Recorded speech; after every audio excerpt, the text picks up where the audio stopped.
चांदी की मीनारों और उड़ने वाली गाड़ियों वाले एक शहर में एक शांत, भूला हुआ पार्क था। पार्क में पुराने रोबोटों का एक छोटा सा समूह रहता था, जिनकी अब शहर के तेज काम के लिए जरूरत नहीं थी। उन्हें जंकाबॉट्स, कबाड़ से बने रोबोट कहा जाता था, क्योंकि वे पुराने फेंके हुए हिस्सों से बने थे।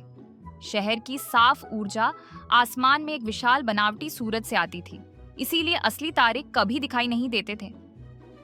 जंकबॉट्स, जिन्हें रात के आसमान की कहानियों में याद थीं, अपने धातु के दिल में एक गहरी उदासी महसूस करते थे। उनमें स्पार्की नाम का एक छोटा रोबोट था, जिसकी बड़ी जिज्ञासु आंखें थीं। स्पार्की को सबसे ज्यादा तारों की याद आती थी। एक रात उसने दूसरों से कहा, हम आसमान में तारे नहीं देख सकते, लेकिन क्या होगा अगर हम अपने खुद के तारे बनाएं? दूसरे जंकबॉट्स उदासी से हंसे। एक ने कहा, हम टूटे हुए हिस्से हैं, हम सिर्फ कबाड़ बना सकते हैं, तारे नहीं। लेकिन स्पार्की ने हार नहीं मानी। वह अपने दिनों को शहर के कबाड़ खाने से पुरानी फेंकी हुई लाइटें इकट्ठा करने में बिताता था। उसे टूटे हुए लाइट बल्ब, टिमटिमाते तार और पुराने एलईडी मिले। उसने बिना थके काम किया, तारों को जोड़ा और सर्किट ठीक किए। ये सब अपने नए दोस्त झिलमिल नाम के एक छोटे जिज्ञासु जुगनू की मदद से किया, जिसने उसे रास्ता दिखाया। उसके दोस्त उसे देखते थे, सिर हिलाते थे। तुम क्या कर रहे हो स्पार्की? वे पूछते थे। तुम अपनी ऊर्जा बर्बाद कर रहे हो। एक रात शहर का बनावटी सूरज खराब हो गया। वह टिमटिमाया और मंद हो गया, और सालों में पहली बार शहर में अंधेरा छा गया। उड़ने वाली गाड़ियों की शक्ति चली गई और चांदी की मीनारें पूरी तरह से अंधेरी हो गईं। शहर के निवासी डरे और भ्रमित थे।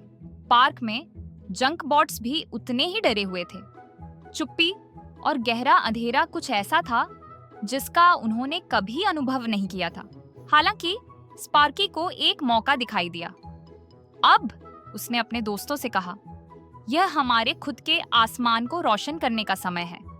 उसने और उसके दोस्तों ने उसकी सारी कड़ी मेहनत को याद करते हुए उसकी मदद की। उन्होंने उसके द्वारा इकट्ठा की गई पुरानी टिमटिमाती लाइटें लीं और उन्हें इकट्ठा करना शुरू कर दिया। स्पार्की ने तारों को जोड़ा और झिलमिल जुगनू ने लाइटों के लिए सही जगह खोजने में मदद की। दूसरे जंकाबॉट्स ने मिलकर काम किया, लाइटों को जगह पर रखा और पार्क में एक विशाल चमकती हुई कलाकृति बनाने में मदद की। जैसे ही उन्होंने आखिरी तार जोड़ा, पार्क रोशनी से भर गया। स्पार्की की कलाकृति सिर्फ लाइटों की एक साधारण पंक्ति नहीं थी, यह नक्षत्रों का एक सुंदर चमकीला नक्शा था। लाइटें असली तारों की तरह टिमटिमाती और चमकती थीं, जिन्हें लंबे समय से खो चुके रात के आसमान की तरह व्यवस्थित किया गया था। शहर के निवासियों ने अपने शांत घरों से नीचे देखते हुए नीचे चमकते हुए पार्क को देखा। उन्होंने ऐसा कुछ कभी नहीं देखा था।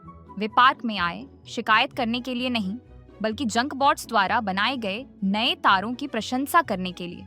वे भूल गए थे कि रात कितनी सुंदर हो सकती है। शहर का सूरज आखिरकार ठीक हो गया और उसकी रोशनी वापस आ गई। लेकिन उस दिन से शहर ने हर रात 1 घंटे के लिए बनावटी सूरज को मंद करना सुनिश्चित किया। उस घंटे के दौरान निवासी स्पार्की के हाथों से बने तारे देखने के लिए पार्क में जाते थे।